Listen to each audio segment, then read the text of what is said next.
Joining me right now is Georgia Congressman Buddy Carter. He is a member of the House Budget Committee. Congressman, it's good to see you this morning. Thanks very much for being here.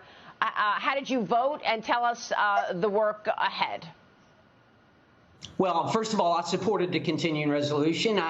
Whereas I understand that a government shutdown is not the worst thing that could happen. The worst thing that could happen would be for us to continue this reckless spending that we have that has led to a $33 trillion debt, that has led to a $2.5 trillion budget deficit this year. That cannot continue. That's the worst thing that would happen. But a government shutdown is not the answer. Yes, it brings attention to it, and it needs attention brought to it. But at the same time, we need to keep doing our work. We've got 70% of it done thus far. We need to finish the rest of it. I believe we can do that. The Speaker's got us in this week. We were scheduled to be out, but we will be in. We'll be doing our work, and we'll be finishing up. Meanwhile, Matt Gaetz, congressman from Florida, rounding up a couple of other people to threaten to bring a motion to vacate this week to oust Speaker McCarthy. Gaetz posted on X, "I am trying to change Washington," Congressman. What's going on there in terms of this motion to vacate? What are your expectations? Well, first of all, this is personal. Everyone in the conference knows that Matt Gaetz just despises Kevin McCarthy. It's pretty well known, and it is personal. Listen, this would be it's ironic to me to think that he's upset that Kevin McCarthy used Democratic votes to help pass a continuing resolution, yet he wants to go do the same thing, use Democratic votes in order to get Kevin McCarthy to vacate the chair. I mean, what's the irony in that? He is no better off. Kevin McCarthy's done a great job as our Speaker. We've made a lot of success, a lot of gains, and we need to continue on now.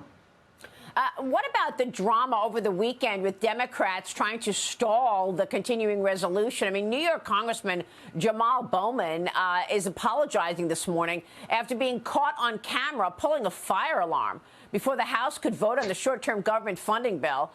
He basically did it so that he could get everybody out of the building to waste time. And amazingly, New York Congresswoman Alexandria Ocasio-Cortez is defending Bowman. Watch this. They are protecting someone who has lied to the American people, lied to the United States House of Representatives, lied to congressional investigators, but they're filing a motion to expel a member who, in a moment of panic, was trying to escape a vestibule. Give me a break. Congressman, your thoughts?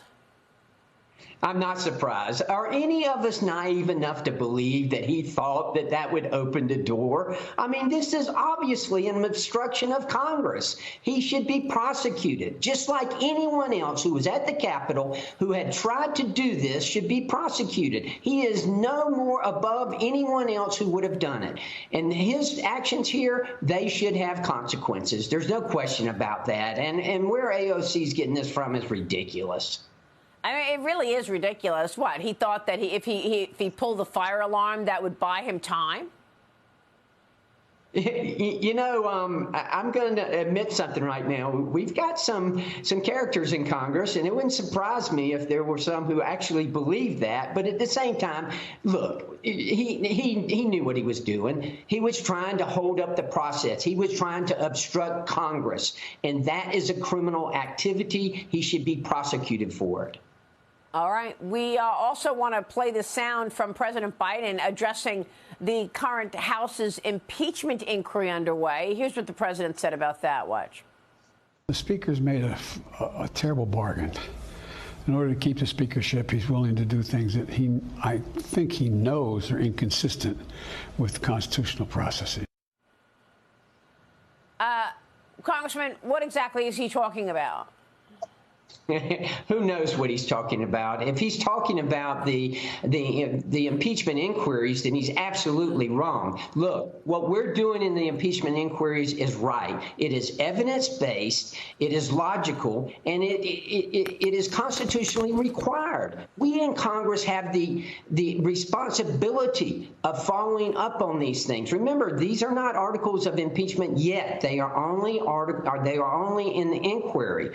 We are looking looking to see if there's enough evidence to bring about an impeachment. And certainly, impeachment is serious. It's a very serious issue and should not be taken lightly. That's why you go through the inquiry, and that's why we're doing what we're doing, trying to uncover the evidence and let the truth lead us where it will. Well, how much more evidence do you guys need? I mean, we've got 20 shell companies. You know, the chairman of the House Oversight Committee says the Bidens have taken in $20+ million. You've got witness testimony calling this bribery and a cover-up of that bribery from the DOJ. What are you looking for? Well, I think we're getting very close. Of course, we've got 3 different committees: Jim Jordan on Justice, Jamie Comer on Oversight, and then Jason Smith with Ways and Means. All 3 of those committees are looking at this now. I think before long, they'll be coming up with a recommendation, and I look forward to getting that recommendation. But keep in mind, if Matt Gaetz and his couple of allies, whoever he has, if they go through with this impeachment process and put the Democrats in control, that's going to stall this. That's going to stall what we are doing and what we've achieved thus far. So that's why I just wish they would stop this. Yep, understood, Congressman. When are you expecting Matt Gaetz to bring that motion? He will probably bring it, if not today, then tomorrow. We're headed back up there today, and I expect for him to be presenting that any time now. In fact, I think he tried to do it before we adjourned last week. All right, Congressman, we'll be watching all of that. A lot of drama this morning. Thanks very much, Buddy Carter. Good to see you, sir. Thank you. Always. All right, we will see.